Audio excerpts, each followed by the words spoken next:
Welcome to the Brent Gove podcast with co-host Eric Lofholm. We are building 1 million agents in 100 countries in 10 years.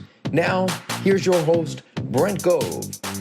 Hi, this is Eric Lofholm. I want to welcome all of you to another great edition of the Brent Gove podcast. And we have another amazing guest lined up today. Today, I'm joined by Coach Pipes. Coach Pipes has over 117,000 coaching sessions, close to 60,000 hours logged, built a real estate team with 6 locations, built a very successful mortgage company, and then over the last few years has been focused on helping real estate agents create massive success, has 59 real estate agents that have become 7-figure earners. Coach Pipes, great to have you on the podcast today. Eric, thanks to be here, man. And I got to tell you something. Brent's a friend, a good friend. When I started my company, he said, bro, I got your back. You're my guy, and has always given such amazing support, such incredible advice.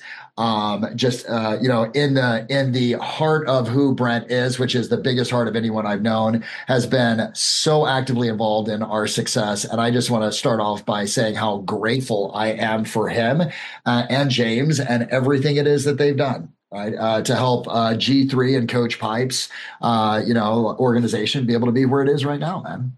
That's awesome. Yeah, I love Brent. And one thing about him, and so many people have the same experience, is his generosity. Yeah. And so he's been, incredibly generous with me. And I love that he's been in your corner helping you grow, and you're having some amazing success. And so why don't we start off and talk about, when you work with a real estate agent and, they're capable of a lot more, but they're not quite there. And what are some of the things that you help them with? Is it the tactics? Is it the mindset? Is it going after larger deals? Is it raising the commission? What are some of the things you work with them on? Well, it really depends on the agent and where they are in that 7-figure process. I have a commitment to the industry, and I think that any agent that's involved in real estate should, Eric, be going for 7 figures, period. And if they're not, then they should step aside and get out of the way for somebody who is. And I know that sounds harsh. However, really, if you look in today's world, 60 or 70 units will get you to $1 million mark. You can do that with yourself and a small team. I don't believe in all of these enormous mega teams of 100, 150 people where you have per person productivity that's coming in at 4, 5, or 6 deals. For me, I know this may sound insulting, but I've been known to insult some people by what I say.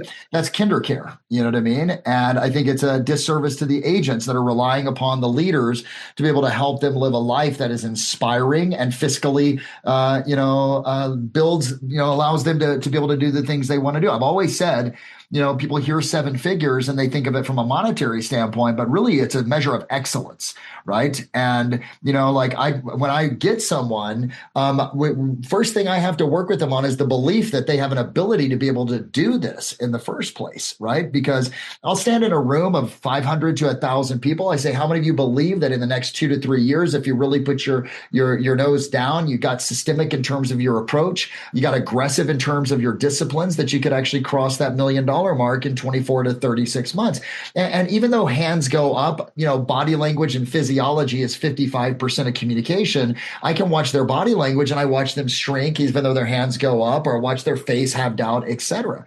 So belief is such a major driver. And one of my mentors, a guy by the name of Pavan Agarwal, billionaire, right, owns a company called SunWest Mortgage Company, and one of the leading financial AI platforms in the nation called Angel AI.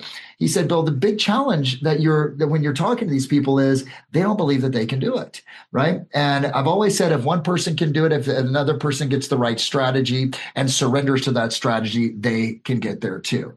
Now, when I say 7 figures, guys, here's what I want you to understand. It's a measure of excellence, like I said, right? So you can have 7-figure health. You can have 7-figure relationships. You can have 7-figure spirituality. I know it sounds weird to monetize, but it really, if you go, this is just a measure of of excellence that I'm going to operate inside of. Seven figure is just a call to be the greatest that you can be. And the purpose when I really drive someone or my coaches, because we got 9 coaches inside of G3 outside of myself, when they're pushing someone, Eric, they're pushing them so that they can have that 7-figure business. But the most important thing that we tell people is the purpose of that 7-figure business is to fund your 7-figure life. Right? Not that you just have this business, right? So number one is really working the belief. Now, how do we work on belief? I have this file here, right, that goes with me wherever it is. And a couple of years ago, I had this aha awakening moment where, I had a commitment to be able to drive this company to a $50 million company, right, annualized revenue. And in driving it to that $50 million mark, right, which we're not there yet, obviously, right? But we're getting there, just like an agent. An agent says, I want to earn $1 million. Well, you don't turn on a light and then by next Tuesday, here comes $83,000, $84,000, right? You have to go from, I'm doing 10 deals a year to 24, and then 24 to 35, and then 35 to 50, and then 50, and sometimes they go backwards, you know what I mean? And then 50 to 70. But I created what's called the 25 mil bill. Right. Okay. So 25 mil bill, it's now 50 mil bill. Right. So, and what I said is, okay, if I want to drive this belief, because I found myself experiencing the same things that my agents do, which is, oh my gosh, can I really get there? Can I really do it? Et cetera. So I took a couple of weeks on the heels of a conversation that I had with a young lady that was in my life at the time. And we're just having this conversation. And she's like, man, you're an amazing person, but you're not being the type of leader. You're not being the type of man, she said, that really could get to that $25 million mark, now $50 million mark. And I said, okay. And at first, Eric, I'd love to tell you, I was like, oh, thank you for this feedback. But I was like, screw you. Right? Like, no joke, man. And after about 72 hours, I really started thinking about it. I'm like, you know what, dude, she's right. And so I took a couple of weeks and I said, if I was already that person, because I believe in be, do, have, right? Okay. I believe that you identify who you need to be. Naturally, you'll start to do different things and you'll have whatever it is that you would like to have, whatever that end outcome goal is, right? And so I said, if I was already that person, if I was already running that $25 million company, who would I be as a leader? Who would I be in my disciplines? Who would I be as a father? Who would I be in a relationship? Who would be in my life? Who would be my partner? I just went across the board. And like I said, it took me a couple of weeks. I journaled on it every day. I came up with this avatar called 25 mil bill, right? And there's about 23 different characteristics, behaviors, and traits. Now I went into ChatGPT, God bless you, ChatGPT, right? And I said, ChatGPT, can you create some affirmations around this? So now I had 25 different affirmations for 25 mil bill, right? And then I said, can you create the schedule that this person would follow? And they created the schedule for me, right? And so then what I started doing was just aligning I affirmed that. I started aligning my actions. I started reviewing at the end of the day, was I aligned or unaligned in terms of this person, this man, this leader, right? This human being. And if not, what will I do differently the next day? See, that's what success is about. It isn't about like you get it right all the time. It's about when you get it wrong, which is almost all the time, right? I mean, success is a series of well-managed breakdowns. When you get it wrong, can you analyze, assess, evaluate, change, and come back at it again?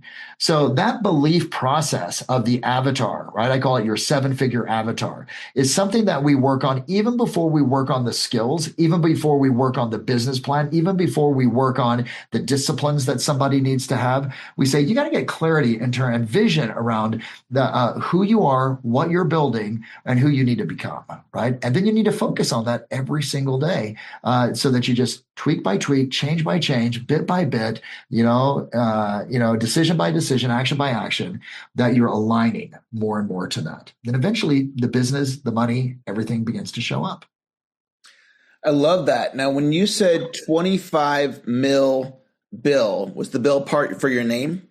That's me. Yes. Gotcha. So yeah, not like a Bill, right? Like that's me, like Coach Bill Pipes, right? Gotcha. So Okay. I don't really go by Bill that much anymore. Even my kids call me Coach Pipes. My kids work for the company and they're like, Coach. And I'm like, you can call me Dad. You know what I mean? Like, it's okay, right? But yeah. And the reason I came up with that 25 mil wasn't some arbitrary number, reverse engineered it and said, because our goal out at G3, which is our coaching company, AKA CoachPipes.com, is to get 1,000 people over that $1 million mark. People ask me, Eric, when will you be done? And I said, when we get the 1,000. Right. And I said, I want to do that in the next 10 years. I'm 53 years old. I was 51 at the time. I said by 61, 62, not that I'd hang my hat up, right? But that would be a measure of commitment, a measure of drive, a measure of focus, a measure of execution that would challenge me. And so 25 mil was what we needed to be earning top line revenue based upon the number of clients, with 10% of them going over the hump of 7 figures every single year, which is what we're finding inside of our organization right now. Every year, 10% of our client base goes over that $1 million mark. So fantastic. Now, when you went to 50 mil bill, did you then need to go back and relook at the alignment of what does that look like for you to show up that way? So it's the 50 mil is like out in the future. The 25 is really what I focus on the most, right? Okay. So, but I look at it, and some of my competitors are already at that fit, whether it be Tom Ferry, Mike Ferry, people I have mad incredible respect for. In fact, if you look behind me, you'll see that my major mentor is a gentleman by the name of Mike Ferry. He's looking over my shoulder every single day. I always think, what would Mike do in this situation? What would 25 mil Bill do in that situation? They're like my board of directors.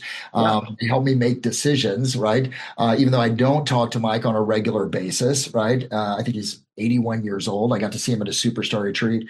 I keep that in mind, like in situations where I go, what would 25 mil Bill do right now? What action would he take? When I want to kill my kids for being bozos, I'm like, how would 25 mil Bill actually manage the situation with Sophia or Leo? So yeah, it's across the board. With the alignment and that realization or that aha, did that come from that conversation with that woman that was kind of challenging you, whatever you want to call that?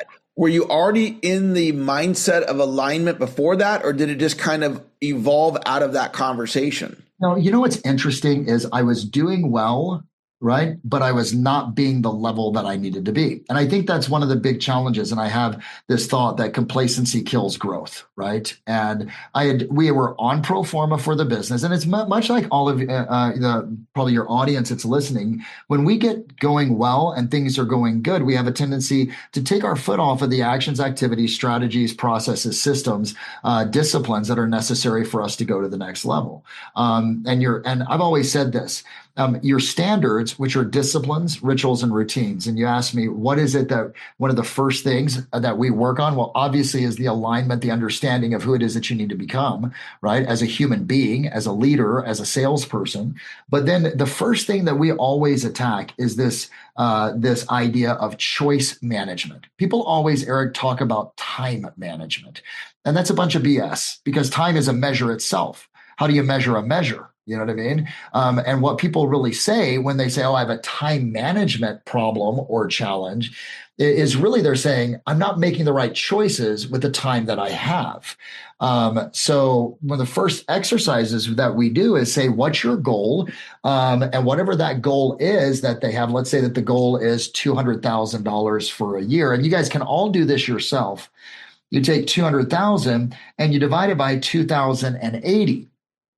2080, Eric, represents the number of billable hours there are in a year. If you're working 40 hours a week, we know in real estate, we work a little bit more sometimes, et cetera, but you use that. See, because an attorney knows how much they're going to bill an hour, how much they're going to bill 30 minutes. And the good ones know how much they're going to bill every 15 minutes, right? But what real estate agents don't do, what we don't do as an industry, is recognize the value of our time, and we make decisions that are below our pay grade. And if we make decisions that are below our pay grade, then our income level drops. Like, doing paperwork for someone that's going for 50 transactions a year, right? That can be done at $20 an hour or $25 an hour or $6 an hour by a VA or an in-person assistant, every time you engage in those activities, you make that choice management that's below your pay grade, you're pulling your income down for the year, right? Okay. So if I'm 200,000, I divide it by 200 or 2,080. That means I'm worth a lot more, right? Not me personally, just human beings are priceless, but we're worth $96 per hour. So when I'm choosing what I'm going to do, right? Because everyone's always said, you don't have a time management problem, you got a choice management. Well, how in the hell do we make better choices? What is our litmus test? What is the acid test that we use? Well, that litmus test or that acid test is it worth $96? If I'm going for 200,000, is that worth $96? Is it worth $200 an hour, right? And if it's not, I call it the 4Ds. 4Ds, right? And this is what we teach. If it's worth it, you do it. You do it, you put it in your schedule, you either do it right now or you put it in your schedule to be done, right? Because if it's not in your schedule, the shit doesn't exist and it's not going to take place.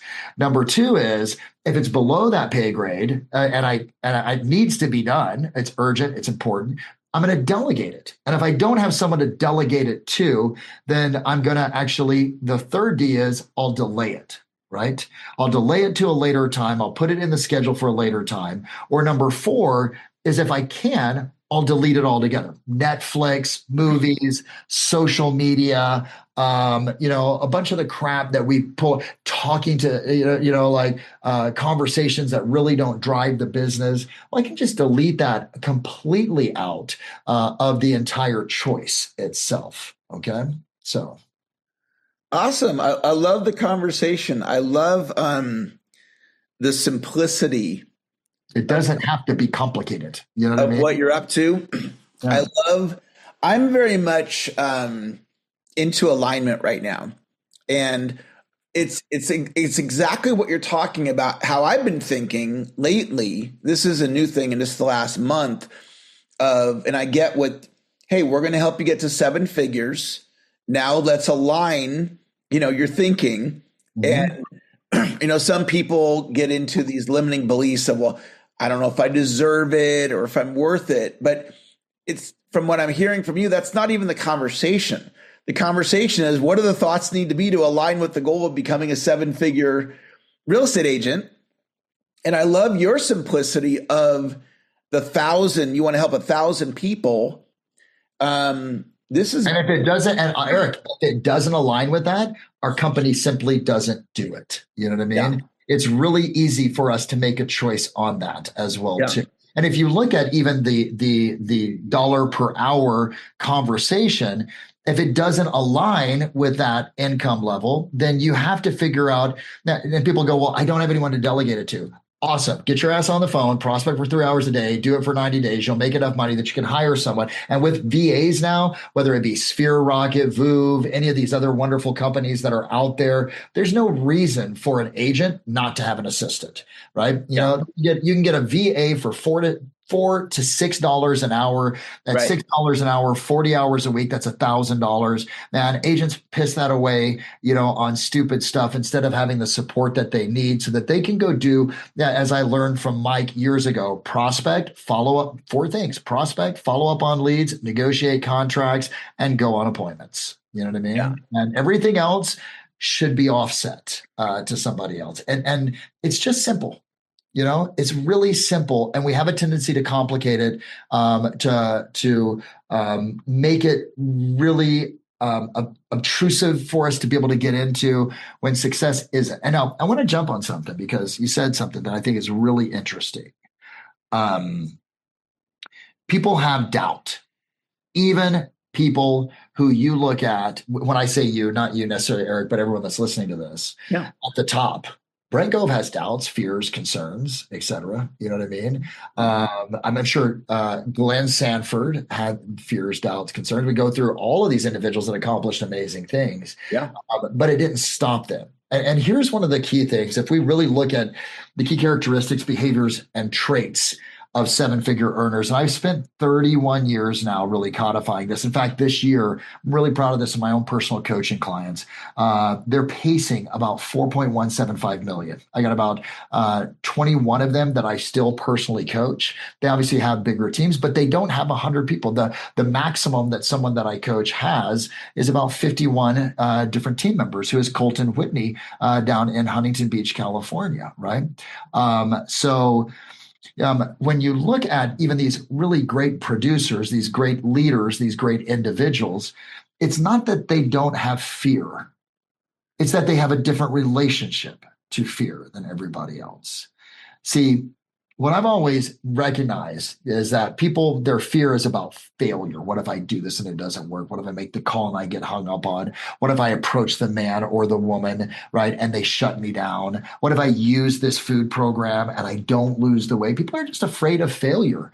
And what it does is it shackles them from being able to go after their dreams, their goals, their wishes, and their desires, man.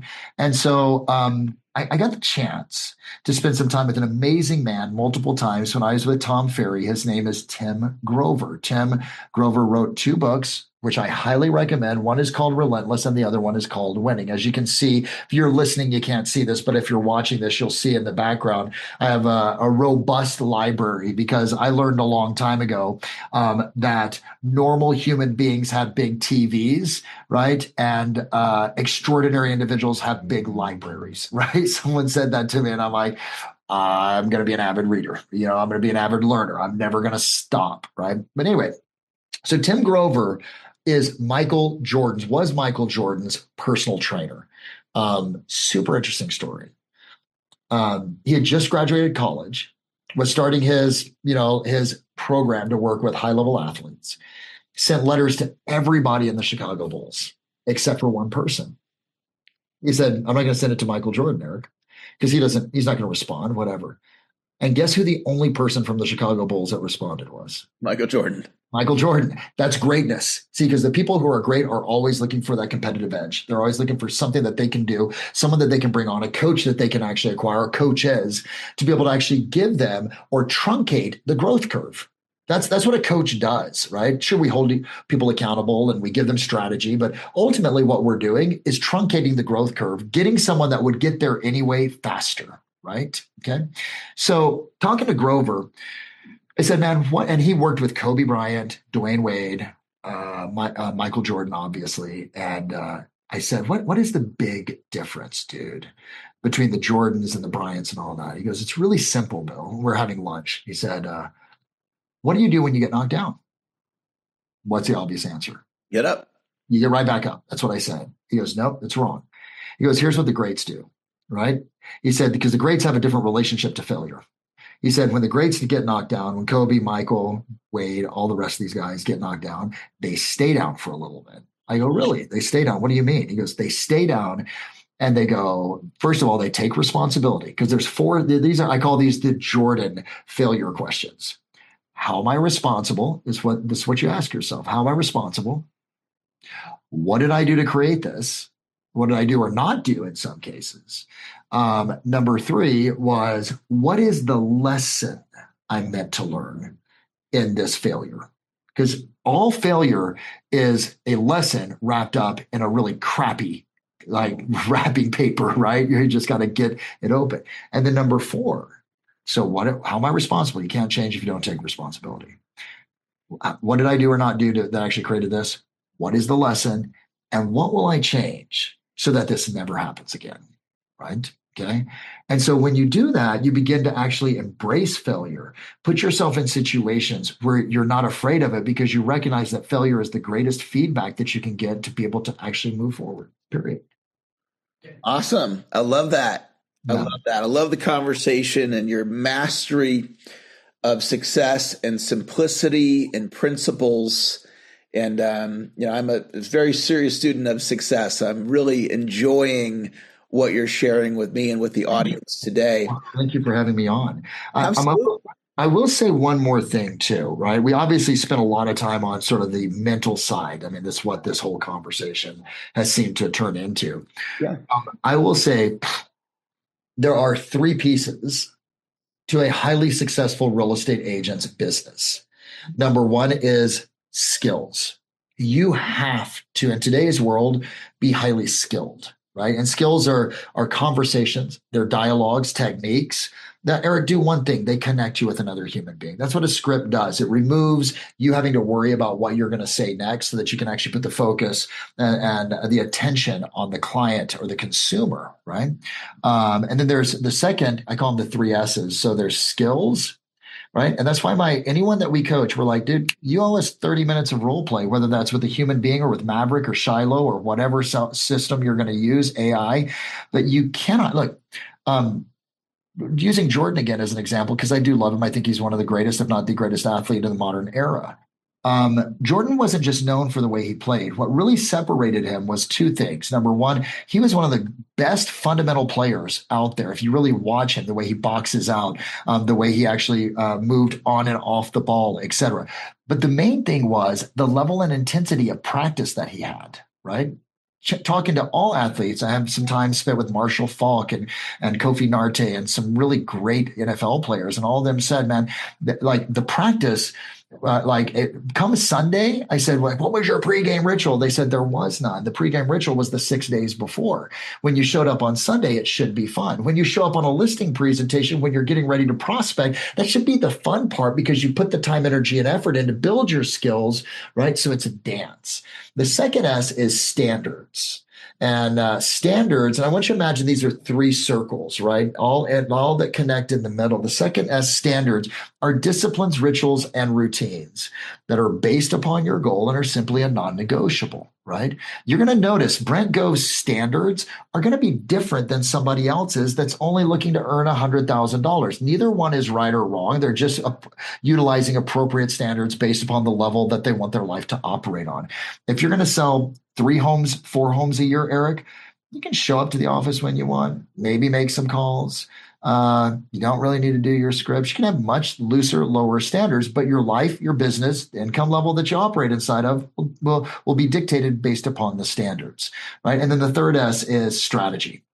Strong advocate, strategy. These are all interdependent upon each other. And strategies are systems, people, processes, and technology. System, people, processes, and technology to drive efficiency, which means I get more done, or effectiveness, which means I increase output. A strategy for your past clients is, am I sending out 42 pieces out every single, do I have 42 plus touches per year? Am I calling them? Am I doing client events consistently and regularly? Or am I non-strategic and just going, oh shit, man, I need some business. So therefore I'm going to pick up the phone and call my clients, my past clients in fits and spurts. An open house strategy. Danny Burgess, great EXP agent that's up in the Bay Area, has a specific strategy when someone walks into his open house, what he says. He teaches that to his team, right? He has books that are out that say for clients only, right? He has a strategy to be able to follow up, right? And without strategy, your business will never be predictable and it will never be duplicatable. So. Awesome stuff, Coach Pipes. Thank you so much for being a great guest. Anything you want to share about, we have agents all over the country, all over the world that listen to this podcast about how they can connect with you to learn more about working with your company? Well, obviously, let's connect on social media. I'm Coach Pipes on Instagram, and I'm Bill Pipes. And then there's also my public page of Coach Pipes on Facebook.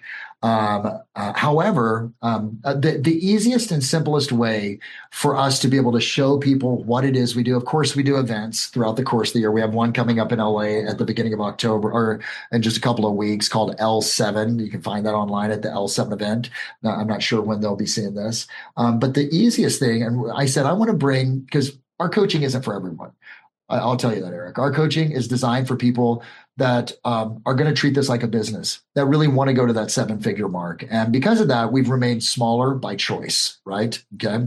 We believe in discipline. A lot of people don't like that. We believe that you have to prospect. We believe that the best businesses are prospecting based and marketing enhanced, right? So, that gives an opportunity for great margins. So you can go to coachpipes.com to check us out from a coaching standpoint, but I said, I want to be able to come up with a very low cost basis investment for people to be able to get access to what we teach. So every morning we have a huddle. We have a thing called G3 Nation. If you go to g3nation.com, I'll run something special for everyone here. I'll give them 21 days of that. It's a morning huddle for 30 minutes. It's a weekly webinar that we've had Brent on Tuesdays. We're bringing in industry leaders, Facebook group, thousands of scripts, dialogues, strategies, marketing pieces, et cetera, in our resource center. So if you go to g3nation.com for $1, you get to access to about 17 hours worth of coaching for 21 days. So it's the easiest way for someone to find out, are we a taste for them? And if we're not, got it, right? It costs you $1. You leave that in your car and change. So, but I do appreciate you having me on, Eric. I do wish everyone massive success. The market is shifting. The market is changing. We've got interest rates coming down. 2026 is poised to be one of the best years that we've ever had, or that we've had since 2020, 2021. I do predict that. Some agents are going to grab it and run with it, and some are going to miss it. Everyone that's listening just needs to determine, which one of those two they're going to be based upon their skills, their standards, and their strategies. Fantastic. Well, that's going to wrap up another great edition of the Brent Gove podcast. As I always end these sessions with, please share this podcast with your team and with your organization. And I encourage you to listen to the podcast multiple times to put the best ideas that Coach Pipe shared with us today into your subconscious mind. That's going to wrap our podcast. Bye for now. Okay, so here's the deal. We have incredible information, video content on my YouTube channel. Go over there and make sure you subscribe. And it's vital that you ring the bell. If you ring that bell every time I put out new content, it's actually going to notify you, and you can get the latest and greatest of what's happening at EXP. Now, don't forget to like me on Facebook so you can also get that content, and then follow me on Instagram. We're hitting everybody high, low, and in between. We're trying to get the information out there so you can build big businesses, revenue share organizations. So go to YouTube right now. Please subscribe and ring that bell. Like me on Facebook and follow me on Instagram. We'll see you out there.